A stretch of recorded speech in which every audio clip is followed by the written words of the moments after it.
نمی بخشم کسانی را که در حقم جفا کردند، همانهایی که حقم را به ناحق جابجا کردند.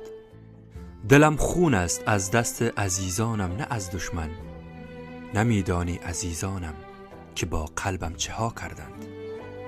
زدم بر سینه ام سنگ کسانی را هزار افسوس، میان لشکری از غم مرا تنها رها کردند. همانهایی که روحم را به هر زخم زبان کشتند و دیدم در عزای من به تن رخت عزا کردند. به غارت رفته دین و اعتقاد و باورم ای دوست، مرا شرمنده ام پیش خدا خلق خدا کردند.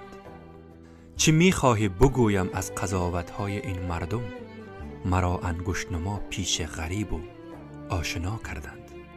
پرم از حرف ناگفته کسی سنگ صبورم نیست و لعنت